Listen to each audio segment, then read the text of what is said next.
Hey guys, welcome to my kitchen. Another big exciting day in my kitchen. Where am I going to take you today? I'm thinking Northern Italy. You know why? One of the things I love, cold, damp weather, certainly in the winter, though you can have this any time of the year. I've had it many times in the summer in Italy, is polenta. It's just absolutely delicious and it's hearty, and there's so many different things you can do with polenta just to give it that little extra pop. So today what we're going to do is we're going to make polenta with one of those great Roman dishes, carbonara. So we're going to make a polenta carbonara. Oh, doesn't that sound fantastic? So you're going to have eggs, and you're going to have pepper, and you're going to have that pork flavor and some other delicious flavors on the backdrop of the polenta. And it's simple, and it's fun, it's easy, and it's delicious. All right, so what do you say? Let's get going. Let's go over ingredients.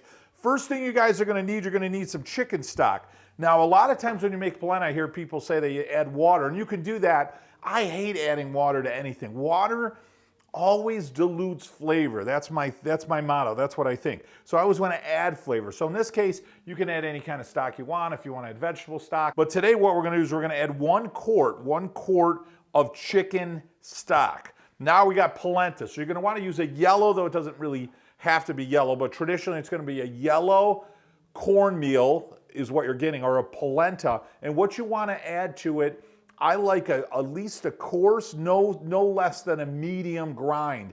You want to have some grit to it. You want to have some granular feel to it. So we're going to add 1 cup of a yellow polenta, medium grind or more, medium or coarse ground. All right, next thing you're going to need is a pork. So in this case, I've got 6 ounces of pancetta. Now, traditionally, carbonara is served with a guanciale, which is the meat of the muscle of a pig. But here today we're going to use a pancetta. You can also use, they call it an Italian bacon, but you can use an American bacon, which is great. The difference is pancetta or guanciale, they're actually cured. They're not smoked.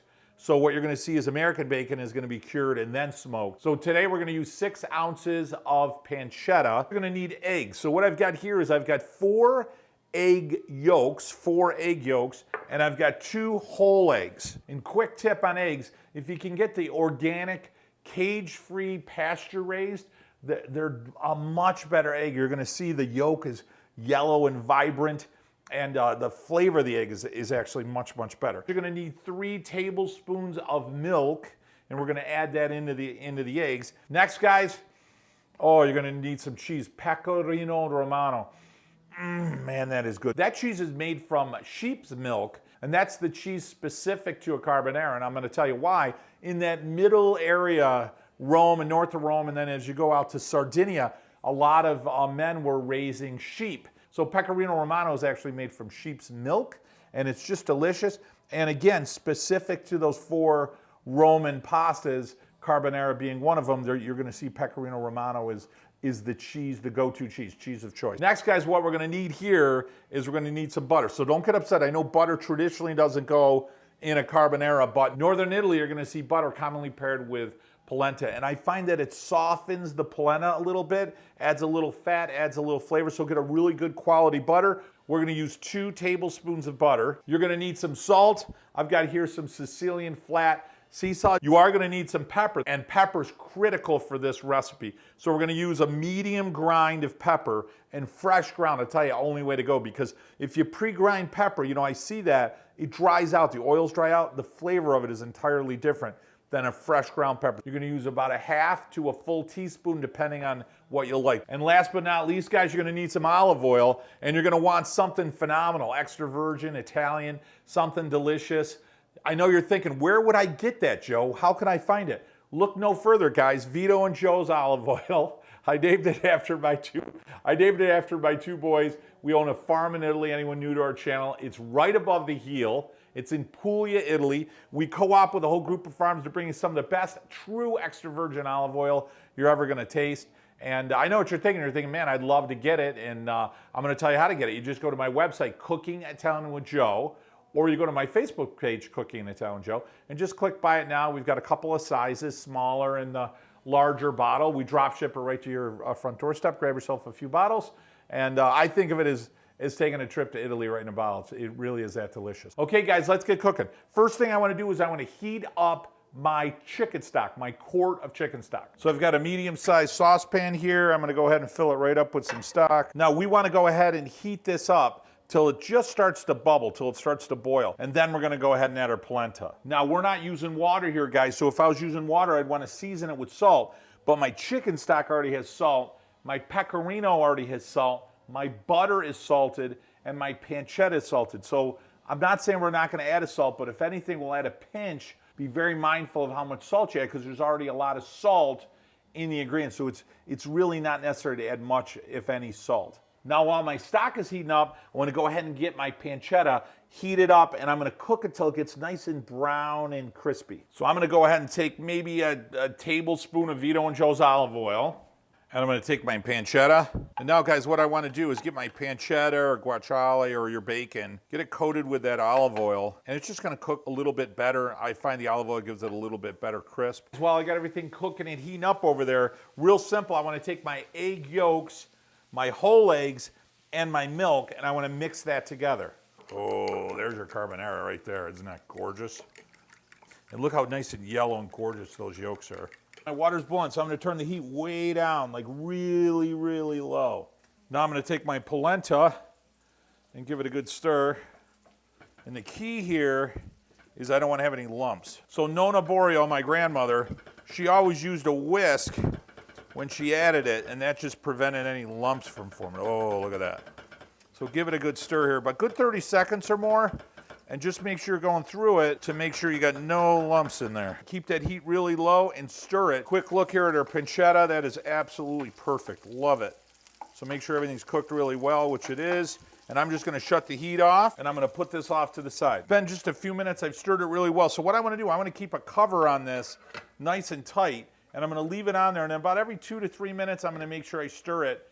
I want to make sure the bottom isn't sticking, and I want to make sure that we're not getting any lumps. It's only been about 15 minutes. My polenta is ready to go. So this wasn't a quick cook polenta. You can get the cornmeal that can take normal, again, 20, 25 minutes traditionally, or you can get the quick polenta. So in this case, it went about 15 minutes. I just tasted it. It's absolutely perfect. Couple of tips that make this come out absolutely fantastic is when you subscribe to the channel. There's a red subscribe button right there. When you click that, along with the notification bell, and you guys give me a thumbs up. It really means a lot to me when you join the family and you subscribe to the channel. But that notification bell, anything we got going on the farm, any new recipes, any new tips, quick tips from Cooking in Italian with Joe, it'll come right to your notification box. Make sure you click that thumbs up. That thumbs up is really important because when you click that, it'll share our videos with other people looking to cook Italian meals. Last important tip is the olive oil, though you probably already ordered it. I can actually hear it being shipped to your house as we speak. All right, so what do you say? Let's start adding some deliciousness to our polenta. Now, guys, it's been about 15, just under 20 minutes. That's what it's going to get. If you want it looser, you're going to add more stock. If you want it even tighter, you're going to add less stock. But that's perfect for me. That's exactly what I'm looking to do. First thing I'm going to do is add my butter. And now I'm going to get rid of my whisk. And I'm going to get my wooden polenta spatula. Butter's going to loosen it up immediately. I got the heat off, but we want to move pretty quickly because we're going to add our eggs. It's the heat of the polenta that's going to cook our eggs. I already tasted it a bit, but I want to add a little bit more salt. So I'm going to add about a half a teaspoon of salt, and I'm going to add about a tablespoon of Vito and Joe's olive oil. And now gently I'm going to give it a stir, and I'm going to get all this incorporated and get it loose first before I add my eggs. This gives you a good workout, which is great. Next thing we're going to do is we're going to add the eggs. So what I'm going to tell you to do is put the eggs all in quick, start stirring fast, because you don't want them to set up right away. So I'll go until it's almost incorporated. And now I want to add my pepper. It's really important you add your pepper before the cheese, because the cheese will tighten this up quite a bit. And again, I want to go heavy on my pepper. Pepper's a big part of those Roman dishes. We're going to stir it for a good 15 to 30 seconds.